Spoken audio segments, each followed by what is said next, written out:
Hi ನಮಸ್ಕಾರ ಎಲ್ಲರಿಗೂ welcome back to my vlog. ನಮ್ದು ಇವತ್ತು ಅಮಾವಾಸ್ಯೆ ಲಾಗ್ ಇದೆ. ಅಮಾವಾಸ್ಯೆ ದಿವಸದ್ದಿದೆ, ಮೊನ್ನೆತ್ತಿನ ಅಮಾವಾಸ್ಯೆ. ಇವತ್ತಿಂದ ದಿನ ಏನಂದ್ರೆ ನಾವು ಈಗ ಪೂಜೆ ಮಾಡೋದು, ಆಮೇಲೆ ಅಡುಗೆದು ಇಷ್ಟೇ ತೋರಿಸ್ಲಿಕ್ಕತ್ತೀನಿ ಇವತ್ತು. ಈಗ ಪೂಜೆ ಮಾಡೋಕ್ಕೆ ಹೋಗಬೇಕು. ಪೂಜೆ ಮಾಡೋಕ್ಕೆ ಮುಂಚೆ ನಾನು ಬ್ಯಾಳಿ ಆಮೇಲೆ ಅನ್ನಕ್ಕೆ ಇವೆರಡು ಕುಕ್ಕರು ಒಲೆ ಮೇಲೆ ಇಟ್ಟು ಪೂಜೆ ಮಾಡೋಕ್ಕೆ ಸ್ಟಾರ್ಟ್ ಮಾಡ್ತೀನಿ. ಈ ಕಡೆ ಒಂದು ಕುಕ್ಕರ್ ಅನ್ನ, ಒಂದು ಕುಕ್ಕರ್ ಬ್ಯಾಳಿ. ಇವಾಗ ಒಲೆ ಮೇಲೆ ಇಟ್ಟು ಪೂಜೆ ಮಾಡೋಣಂತ ಬರ್ರಿ. ಫಸ್ಟ್ ದೇವ್ರ ಮನೆ ಎಲ್ಲ ಕೆಳಗನೆಲ್ಲ ಎಲ್ಲ ಒರೆಸ್ಕೊಂಡು ಬಿಟ್ಟಿರ್ತೀನಿ. ಆಮೇಲೆ ಎಲ್ಲ ದೇವರ ತಾಟ್ನಾಗೆಲ್ಲ ಜೋಡಿಸ್ಕೊಂಡು ಇವೆಲ್ಲ ಅಡುಗೆ ಮನೆಗೆ ಒಯ್ದು ಸಿಂಕ್ ಹತ್ರನ ಒಯ್ದು ತೊಳ್ಕೊತೀನಿ ನಾನು.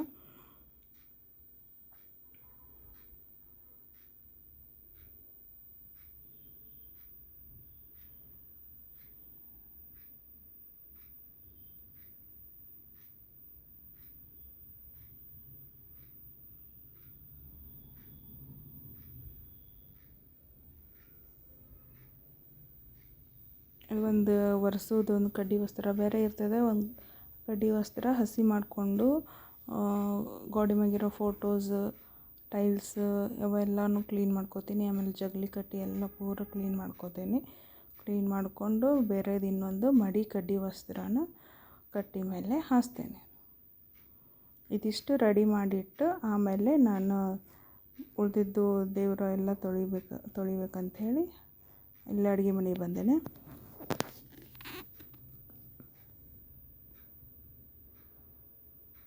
ನಾನು ಯೂಶ್ವಲಿ ಇದನ್ನು ಬೆಳ್ಳಿ ದೇವರ ಎಲ್ಲ ಇದು ರೂಪೇರಿ ಯೂಸ್ ಮಾಡ್ತೀನಿ. ಆಮ್ಯಾಗ ಈ ಹಿತ್ತಾಳಿ ತಾಮ್ರನೆಲ್ಲ ತೊಳ್ಯಕ್ಕೆ ಪಿತಾಂಬ್ರ ಯೂಸ್ ಮಾಡ್ತೀನಿ ಆ್ಯಸ್ ಯೂಶ್ವಲ್.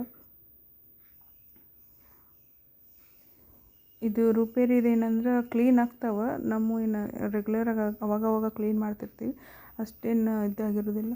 ಜಾಸ್ತಿ ಕಪ್ಪಾಗಿರೋ ಬೆಳ್ಳಿ ಐಟಮ್ಗೆ ಜಲ್ದಿ ಕ್ಲೀನ್ ಆಗಿಬಿಡ್ತದೆ. ಜಿಡ್ಡದು ಇರಬಾರ್ದು, ಬಟ್ ಕಪ್ಪಾಗಿದ್ದು ಜಲ್ದಿ ಕ್ಲೀನ್ ಆಕ್ಕವು. ಆದರೆ ಅದು ಒಂಥರ ಸ್ಮೆಲ್ ಬರ್ತದೆ, ಅದು ಒಂದು ಇರಿಟೇಷನ್. ಅದು ಬಿಟ್ಟರೆ ಬೆಳ್ಳಿ ಸಾಮಾನು ಎಲ್ಲ ಕ್ಲೀನ್ ಆಕ್ಕವ.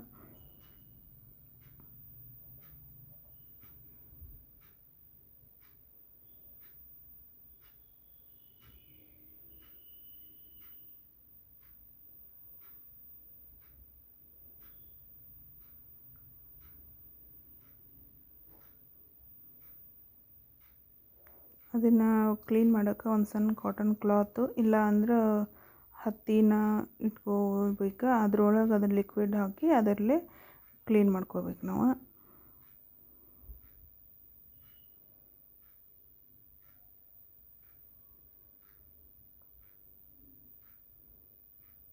ನೋಡ್ರಿ, ಅದ್ರ ಮ್ಯಾಗ ಏನಾರ ಸ್ವಲ್ಪ ಕಲಿಯೋದು ಇದ್ದು ಅಂದ್ರೆ ಇಮಿಡಿಯೇಟ್ ಹೋಗಿಬಿಡ್ತಾವೆ, ಸ್ವಚ್ಛ ಆಗ್ತಾವೆ. ಭಾಳ ದಿವ್ಸ ಇಟ್ಟು ಕಪ್ಪಾಗಿದ್ದು ಅಂದ್ರೆ ಅವೆಲ್ಲ ಜಲ್ದಿ ಸ್ವಚ್ಛ ಆಗ್ತಾವೆ.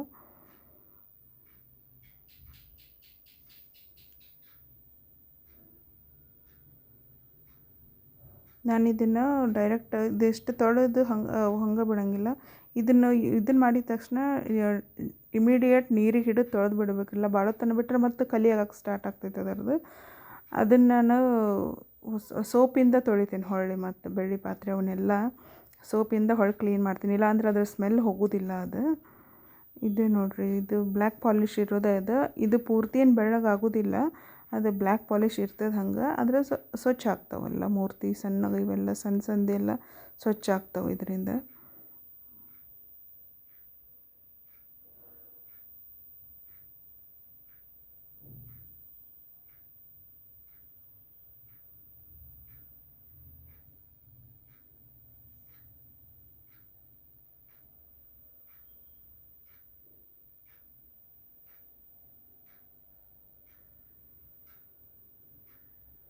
ಇದು ಹಚ್ಚಿ ಭಾಳ ಹೊತ್ತನ ಬಿಟ್ಟರು ಹೊಳ್ಳಿ ಕಪ್ಪಾಗಕ್ಕೆ ಸ್ಟಾರ್ಟ್ ಆಗ್ತೈತಿ.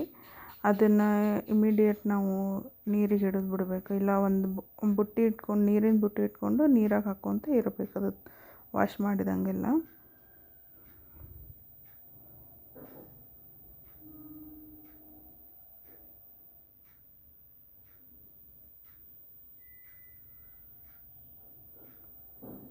ಇದು ಬೆಳ್ಳಿ ಐಟಮ್ ಬಿಟ್ಟರೆ ಬೇರೆ ಹಿತ್ತಾಳಿ ತಾಮ್ರ ಕಂಚು ಯಾವುದಕ್ಕೂ ಯೂಸ್ ಮಾಡಬಾರ್ದು. ನೋಡಿರಿ ಕ್ಲೀನ್ ಆಯಿತು, ಸ್ವಚ್ಛ ಆಯಿತು.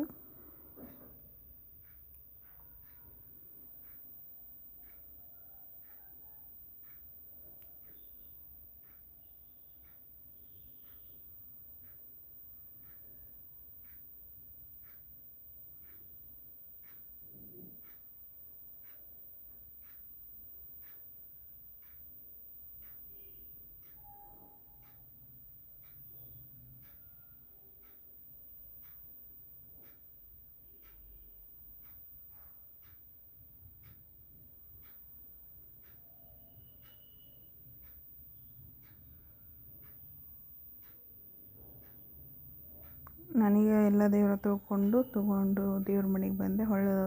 ಒಂದು ಒಣದ ಬೇರೆ ಕಡ್ಡಿ ವಸ್ತ್ರ ತೊಗೊಂಡು ಎಲ್ಲ ಒರೆಸಿ ಇಡ್ಲಿಕತ್ತೀನಿ. ಇದು ಅಮಾವಾಸ್ಯೆ ಪೂಜೆ ಆಗಿದ್ದರಿಂದ ನಮ್ಮ ಮನ್ಯಾಗ ಎಲ್ಲ ಕಡೆ ಯಾವ ಮೂಲೆಗೆಲ್ಲ ದೇವರ ಫೋಟೋ, ಹೊರಗೆಲ್ಲ ಫೋಟೋ ಗಿಟೋ ಏನಿರ್ತಾವೆ ಎಲ್ಲನೂ ಪೂಜೆ ಮಾಡ್ತೀವಿ. ಅಮಾವಾಸ್ಯೆ ದಿವಸ ಕ್ಯಾಲೆಂಡ್ರ್ ಹಿಡ್ಕೊಂಡು ಎಲ್ಲನೂ ಪೂಜೆ ಮಾಡ್ತೀವಿ. ಅದು ನಾನು ಇಲ್ಲಿ ಎಲ್ಲ ಜಗಲಿ ಮೈಲಿಂದೆಲ್ಲ ಸೆಟ್ ಮಾಡಿ ಪೂಜೆ ಮಾಡಿಕೊಡ್ದೆ. ನಮ್ಮ ಮನೆಯವ್ರು ಬಂದು ಹೊರಗಿನೂ ಎಲ್ಲ ಅವ್ರು ಪೂಜೆ ಮಾಡ್ಕೊತಾರೆ.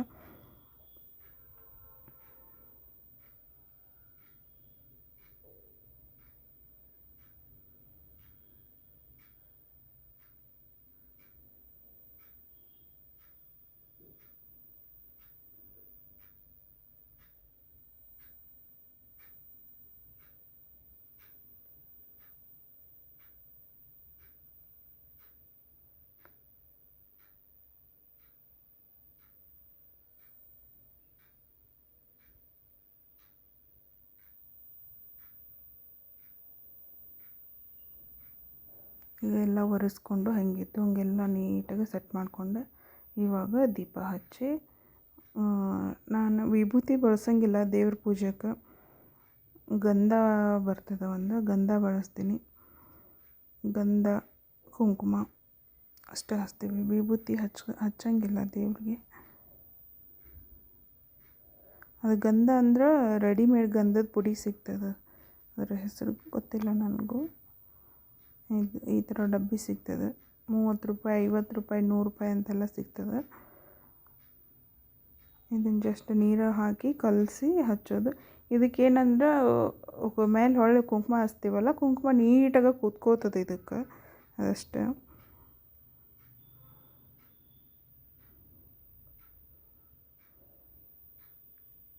ಈಗ ನಾನು ಪೂಜೆ ಮಾಡಿ ಎಲ್ಲ ಆಯ್ತು. ಈಗ ಊದಿನ ಕಡ್ಡಿ ಬೆಳಗೋದದು. ನಾನು ದೇವ್ರ ಮನೆಯಿಂದೆಲ್ಲ ಮುಗಿಸಿ ಅಡುಗೆ ಮಾಡೋಕ್ಕೆ ಹೋಗಿದ್ದೆ. ಅಷ್ಟು ತನಕ ನಮ್ಮ ಮನೆಯವರು ಉಳಿದು ಹೊರಗಿನ ದೇವರ ಎಲ್ಲ ಪೂಜೆ ಮಾಡಕತ್ತಿದ್ರು. ಇವಾಗ ಬಂದು ನಾನು ಊದಿನ ಕಡ್ಡಿ ಹಚ್ಚಿ, ಊದಿನ ಕಡ್ಡಿಯಿಂದ ಕಾಮಾಕ್ಷಿ ದೀಪ ಹಚ್ಚಿ ಈಗ ಗಂಟೆ ಬಾರಿಸ್ಲಿಕತ್ತೀನಿ ನಾನು. ಮಣ್ಣೆತ್ತಿನ ಅಮಾವಾಸ್ಯೆ ಆಗಿರೋದ್ರಿಂದ ನಾವು ಜೋಡಿ ಮಣ್ಣೆತ್ತಿನ ತಂದಿಟ್ಟು ಪೂಜೆ ಮಾಡ್ತೀವಿ.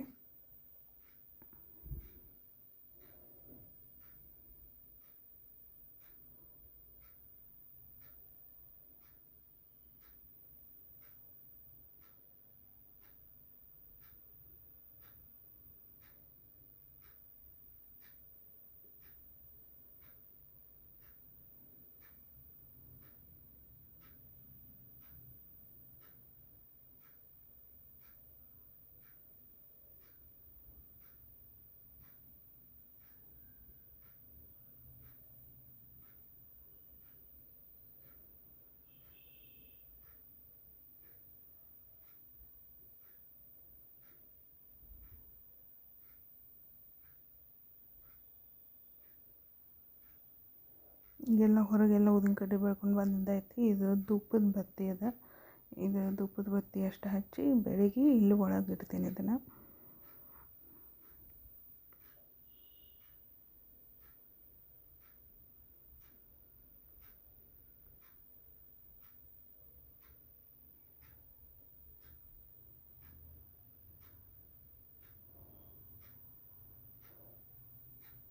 ಇದಾದಮೇಲೆ ನಾನು ಈ ಕಡೆ ನೈವೇದ್ಯ ಮಾಡ್ಕೊಳಕ್ಕೆ ಬಂದೆ.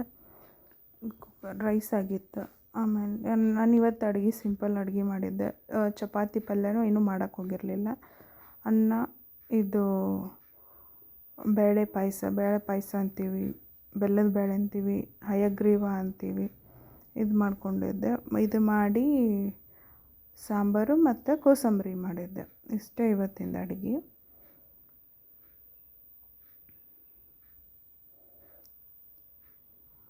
ಅದನ್ನು ಹಚ್ಕೊಂಡು ಬಂದು ನಾನು ನೈವೇದ್ಯ ಮಾಡ್ಲಿಕ್ಕತ್ತೇನೆ.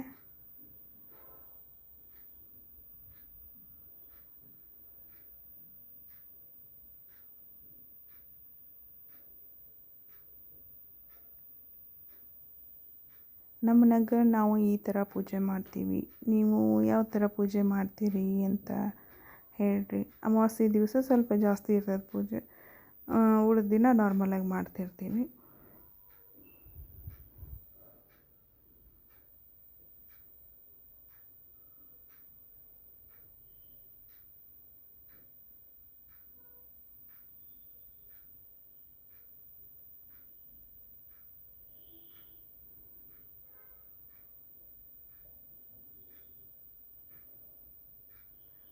ಇದಾಗಿತ್ತು, ಫುಲ್ ಪೂಜೆ ಆಗಿಂದ್ರಿ ಇದು.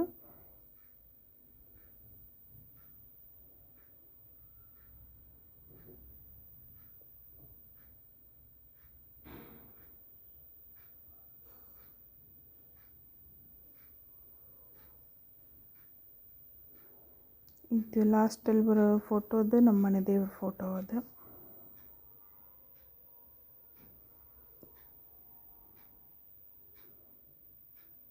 ಇವು ಅಚ್ಚೊಳಗೆ ಹಾಕಿ ಮಾಡಿ ಇರೋಂಥ ಬಸವನ್ನ ಬಣ್ಣ ಎಲ್ಲ ಹಚ್ಚಿರ್ತಾರೆ. ನಾವು ಸಣ್ಣವರಿದ್ದಾಗೆಲ್ಲ ಹಂಗೆ ಮಣ್ಣಿಂದ ಮಾಡಿದ್ದು ಇರ್ತಿದ್ದು, ಕೈಯಿಂದ ಮಾಡಿದ್ದು ಇರ್ತಿದ್ದು, ಬಣ್ಣದ ಏನು ಹಚ್ಚಿರ್ತಿರ್ಲಿಲ್ಲ ಅವಾಗ. ಇದು ನೋಡೆಲ್ಲ ಪೂಜೆ ಅದೆಲ್ಲ ಮುಗಿಸಿದ ಮೇಲೆ ನಾನು ಈ ಕಡೆ ಸಾಂಬಾರು ಮಾಡೋಕೆ ಇಟ್ಟೀನಿ. ಈ ಕಡೆ ಕಾಯಿ ತುರ್ಕೊಳತ್ತೀನಿ ಕೋಸಂಬರಿ ಮಾಡ್ಕೊಳ್ಳಿಕ್ಕೆ. ಹೆಸರುಬೇಳೆ ಕೋಸಂಬರಿ ಮಾಡಿದ್ದೆ. ಅದಕ್ಕೆ ಸ್ವಲ್ಪ ಕಾಯಿ ತುರಿದ್ರೆ ಚಲೋ ಇರ್ತದೆ, ಕಾಯಿ ತುರ್ಕೊಳತ್ತಿದ್ದೆ.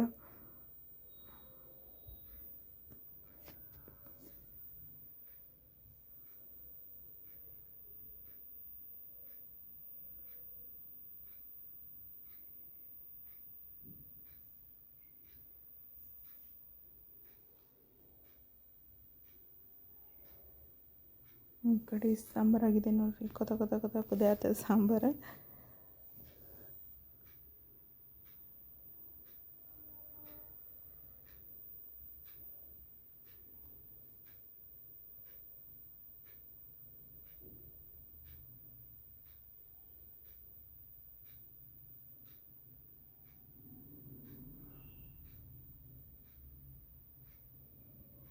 ಇದು ಹೆಸರುಬೇಳೆ ಕೋಸಂಬರಿ ನಾನು ಗಜ್ರಿ ಸೌತೆಕಾಯಿನ ಸಣ್ಣಗೆ ತುರಿದಿಟ್ಕೊಂಡಿದ್ದೆ.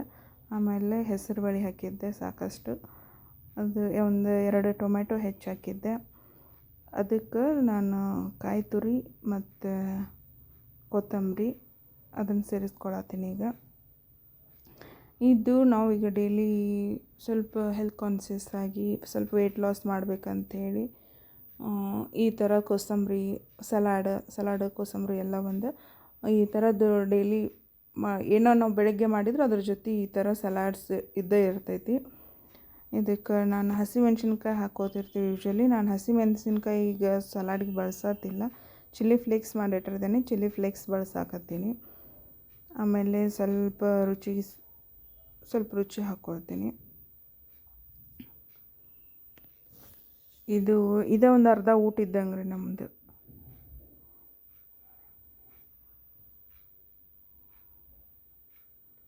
ಇದನ್ನು ಜಾಸ್ತಿ ತಿಂದು ಅನ್ನ ಸಾಂಬಾರು ಕಡಿಮೆ ಉಣ್ಣಾಕತ್ತೀವಿ ನಾವು.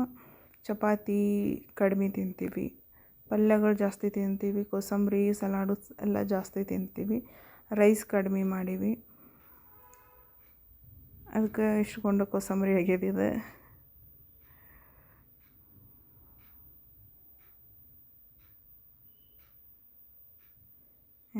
ಇದೆಲ್ಲ ಕರೆಕ್ಟಾಗಿ ಮಿಕ್ಸ್ ಮಾಡಿಕೊಂಡೆ.